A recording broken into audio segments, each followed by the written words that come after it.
Salam kerahiman.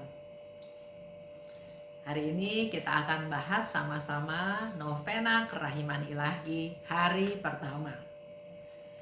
Kita diminta oleh Yesus untuk berdoa. Berdoa untuk seluruh umat manusia, khususnya orang-orang berdosa. Kita bisa lihat ya dari diary nomor 1210. Yesus katakan, "Hari ini bawalah kepadaku seluruh umat manusia, khususnya orang-orang berdosa. Dan benamkanlah mereka ke dalam samudra kerahimanku." Jadi jelas hari pertama Yesus minta kita membawa jiwa-jiwa seluruh umat manusia khususnya yang berdosa. Dan yang kedua, benamkanlah mereka semua dalam samudra kerahimanku. Itu yang perlu kita lakukan pada novena hari pertama. Dengan penjelasan yang sangat jelas, Yesus mau katakan kenapa kita harus lakukan novena kerahiman ilahi hari pertama dengan mempersembahkan semua umat manusia. Karena dikatakan oleh Tuhan Yesus, dengan cara ini engkau akan menghibur aku dalam jurang kepedihan yang disebabkan oleh hilangnya jiwa-jiwa. Yesus sedih, Yesus pedih kalau ada kehilangan jiwa-jiwa. Dia ingin semua jiwa itu dia rangkul menikmati kehidupan kekal di surga bersamanya. Tapi kalau manusia dibiarkan terus berdosa dan terus berdosa sampai akhirnya dia meninggal, maka akan kehilangan jiwa-jiwa tersebut. Dan itulah yang menyebabkan Yesus sangat sedih dalam jurang kepedihannya. Tapi dengan kita berdoa buat mereka, berdoa buat seluruh umat manusia yang ada di dunia dan khususnya yang berdosa, dengan harapan jiwa-jiwa itu bisa bertobat, bisa mengalami kerahiman Tuhan. Sehingga yang Yesus minta, bawalah jiwa-jiwa tersebut, bukan hanya bawa ya, bukan hanya memberikan pada Yesus, tapi kita diminta untuk membenamkan mereka dalam samudra kerahiman Tuhan. Semua umat manusia, khususnya orang-orang berdosa. Kenapa? Hati manusia adalah sebetulnya tempat istirahatnya Tuhan. Kalau manusia berdosa, dan dosa itu adalah suatu kejijikan, jadi kalau orang itu berdosa, maka Tuhan akan terhempas dari dalam hati orang itu. Kita bisa lihat di diary nomor 866. Yesus katakan kepada Suster Faustina, "Aku ingin beristirahat di dalam hatimu, sebab hari ini banyak jiwa telah menghempaskan aku keluar dari hati mereka." Jadi kalau kita pergi ke perayaan Ekaristi, kita menyambut tubuh Kristus dalam perayaan Ekaristi, menyambut komuni, kita menyambut Tuhan masuk ke dalam hati kita. Tapi kalau kitanya berdosa, maka Tuhan terhempas keluar dari hati kita karena kita berdosa. Dan Yesus katakan, "Aku mau beristirahat di dalam hatimu, Santa Faustina, karena hari ini aku terhempas dari banyak hati manusia yang berdosa." Dan sebetulnya kalau kita berdosa, sebetulnya kita membuat banyak luka dalam hati Yesus. Bisa dilihat di 1274. Jadi kalau kita berdosa, kita melakukan kesalahan pada sesama ya, kita merasa ya dia yang saya sakiti. Contoh lah ya, suami istri. suami berkhianat, istrinya tahu. Suami pasti merasa berdosa karena dia mengecewakan istrinya, mengkhianati istrinya. Tapi terus dia pikir, ya saya sudah membuat istri saya menderita, istri saya sedih.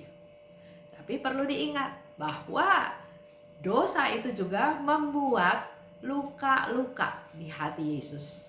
Membuat banyak luka di hati Yesus. Jadi bukan hati istrinya saja yang disakiti, yang dilukai, tapi hati Yesus juga terluka karena dosa-dosa kita. Kalau kita lihat apa yang Yesus minta, bawalah. Jadi kita punya tugas pada novena hari pertama membawa jiwa-jiwa seluruh umat manusia yang ada di dunia ini ya, dan terutama orang-orang berdosa.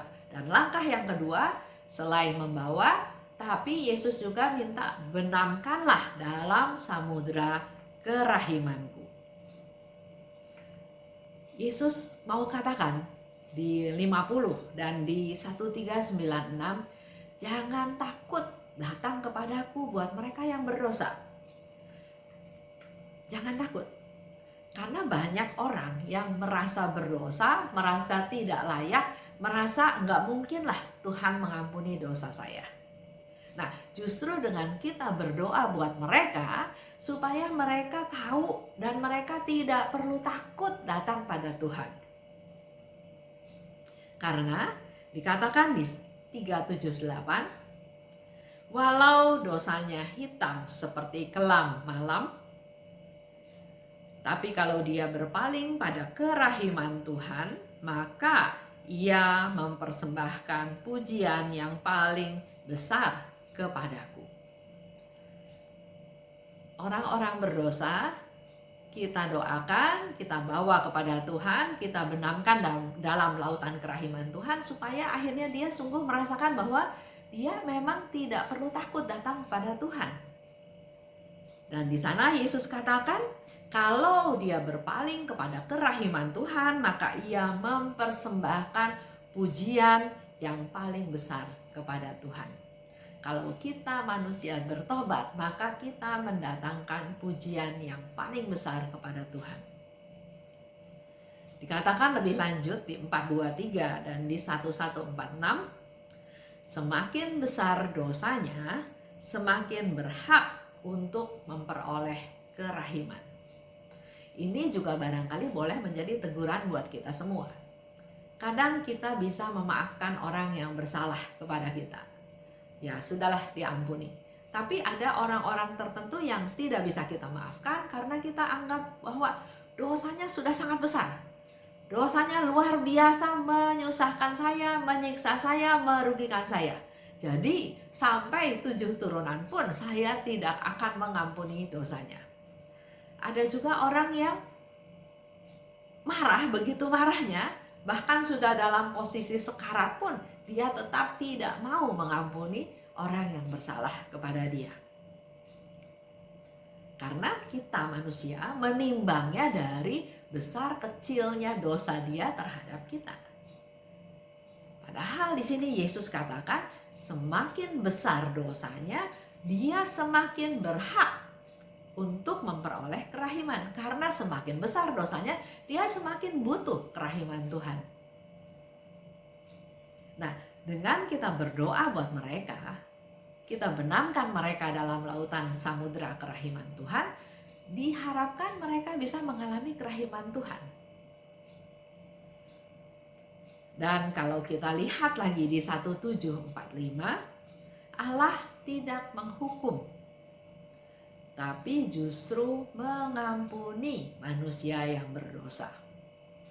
Mari kita beri semangat mereka-mereka yang jauh dari Tuhan, yang melakukan banyak dosa, untuk kita bawa dan kita persembahkan dan kita benamkan dalam lautan kerahiman Tuhan. Supaya mereka semua juga bisa mengalami kerahiman Tuhan, karena itulah yang menjadi kerinduan Tuhan. Sebaliknya menjadi satu teguran juga buat kita semua, barangkali yang merasa orang itu berdosa besar pada saya tidak mau ampuni.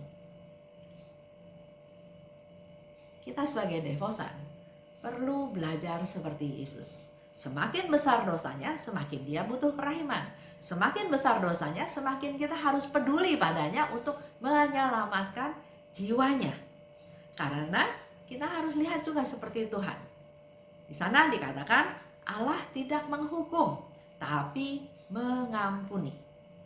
Kita pun perlu belajar. Bukan menghukum orang yang berdosa, orang yang bersalah, tapi justru mengampuni.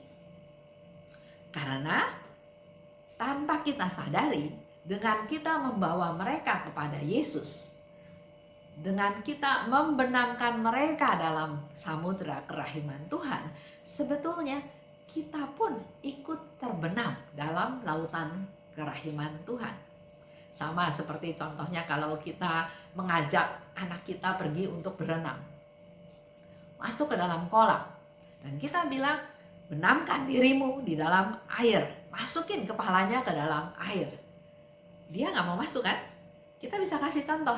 Kita juga menenggelamkan diri kita dalam lautan kerahiman Tuhan, dan akhirnya si anak itu juga merasa nggak apa-apa ya, ternyata mama saya masukin kepalanya ke dalam air, dia bisa dan saya juga bisa. Nah, dari perumpamaan kecil ini aja, Tuhan itu sebetulnya sangat rahim, sangat baik kepada kita semua.